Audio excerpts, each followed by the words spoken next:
Hello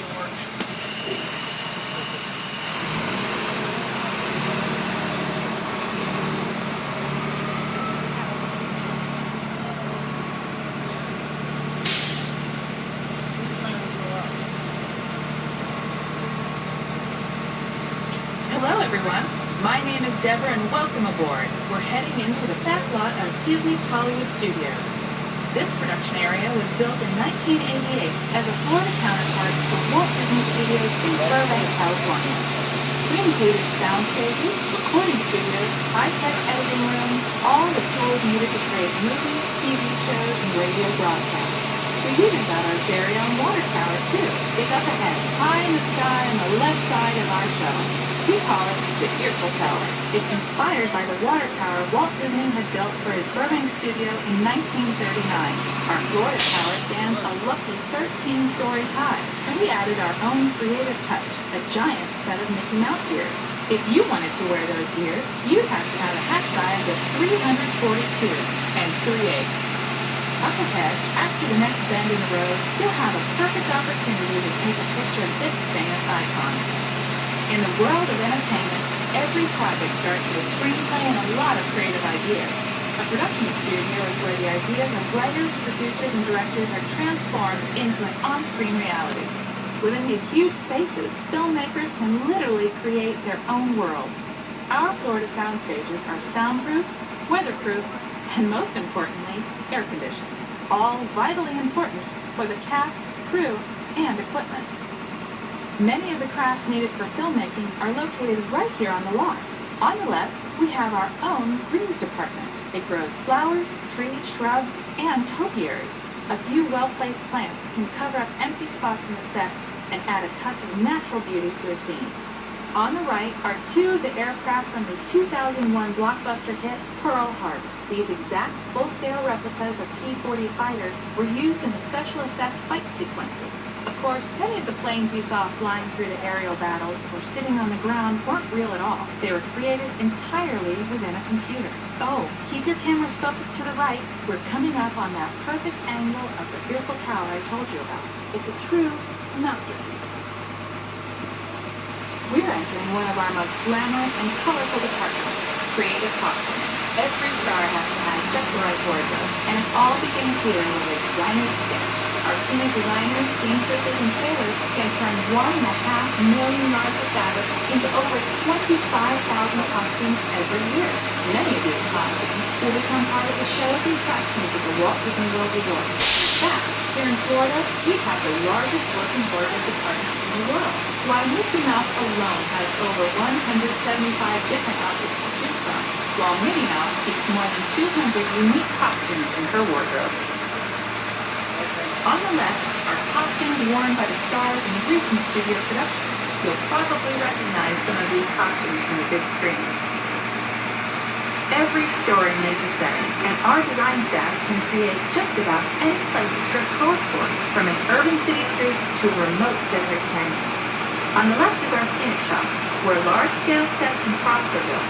Our team of set designers, carpenters, artists, and engineers has created caves and caverns, game show sets, even replicas of the U.S. Supreme Court and NASA's Mission Control, all on our sound stages.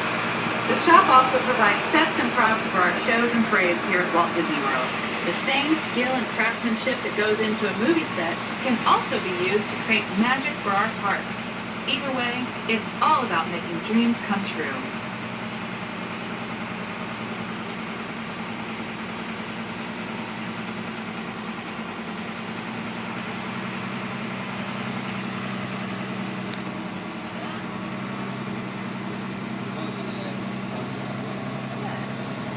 We are entering a zone we call the boneyard. It's an outdoor storage area for oversized props and vehicles. Cars, trucks, boats, planes. We often save these props in case we need them for future productions. In this backlot collection, you'll typically find real working vehicles, non-working mock-ups, and even large-scale miniatures used in special effects shots. For example, that jet plane is from the 2005 action thriller Flight Plan. Large-scale models such as this one create a more convincing illusion on camera. To add to the illusion, the team even placed small cutouts of passengers in the windows.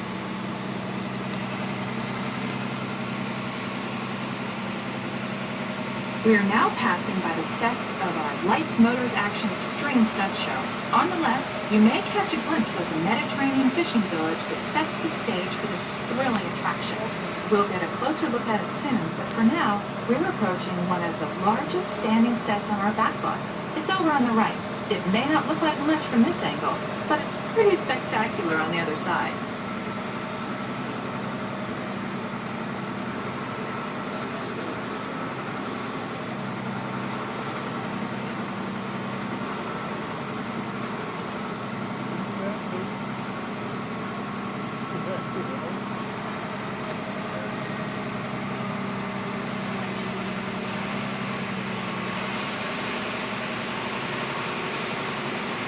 This is great, folks.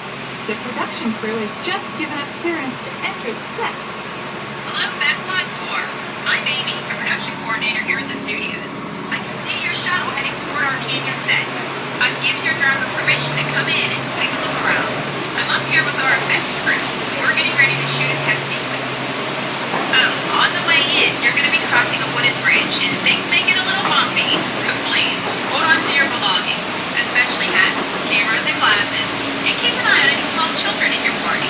And of course, please remain seated at all times. Welcome to the set. As you can see, we brought the bare, dry deserts of Southern California to green, typically humid Central Florida. This set is based on real locations that our production designer took pictures of.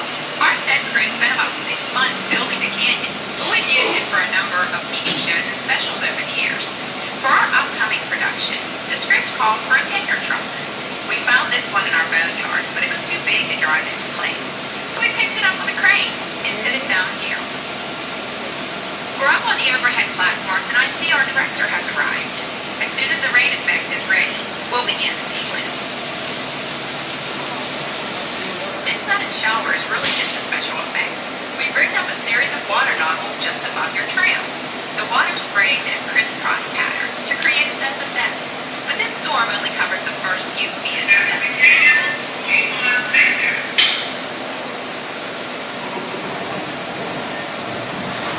Okay, it's showtime. Everybody stay seated, hang on to your belongings, and watch your children.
By now, you've probably figured out why we call it the Catastrophe Canyon.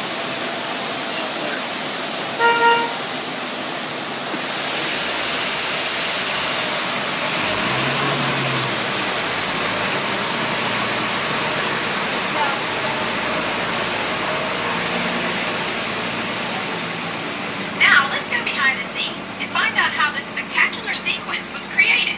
The canyon itself is a facade, a steel structure covered with wire mesh and layers of concrete, sculpted and painted to look like natural rock formations. Narrow yellow pipes carry propane gas to fuel the explosions and fire effects. For the flash flood, we used 100% real water, about 70,000 gallons of it, dumped from overhead tanks. Oh, but don't worry, we recycle. All of that water will be pumped right back up to the top for the next take. We shoot some of the water through air cannons for an extra dynamic effect. Those air cannons are powerful enough to shoot a basketball over the top of a skyscraper the size of the Empire State Building. To top it off, our shuttle was sitting on hydraulic shaker tables.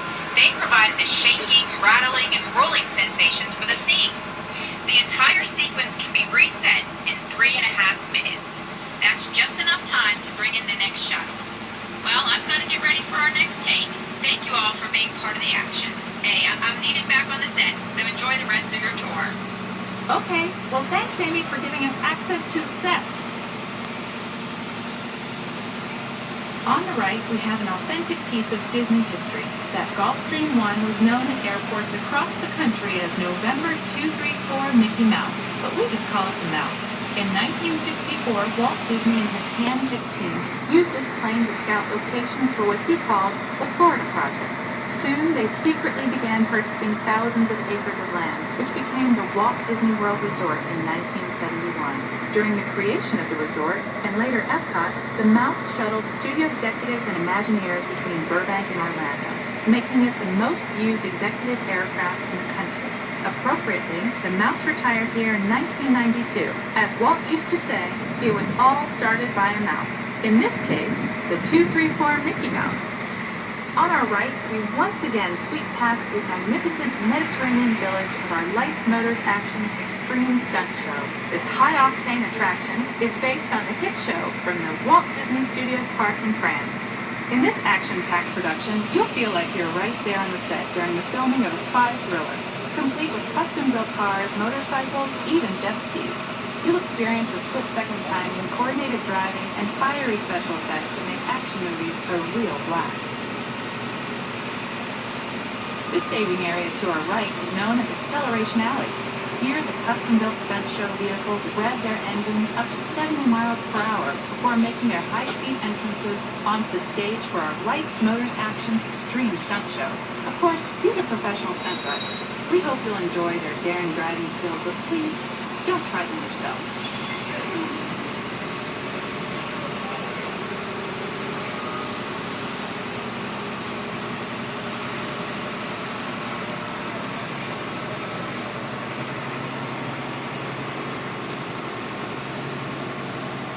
On the left, we've reached our second boneyard with more historic props and vehicles. When we reuse older props in a new production, they're often refitted with custom parts and given a whole new color scheme. You might not even recognize them the next time you see them on screen.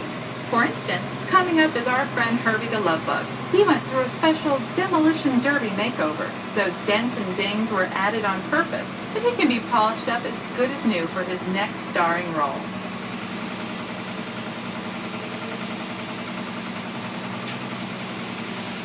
On our right, we now have a very different view of the Fishing Village set. From this point of view, you can see that there is no inside to the building. They are just false fronts, or facades. In the movie business, set builders only take what the camera has to see. It's an old movie trick dating all the way back to the silent era. To add to the sense of realism and avoid the cost of set building, many of today's television shows and movies film on location in cities and towns across the U.S. But out in the real world, you've got to contend with noise, traffic, and crowds, and various visual elements that may or may not belong in your film. Here on the Backlot, we can avoid those problems because we created our very own flexible urban environment. Our Streets of America facade can stand in for a small town or a giant metropolis.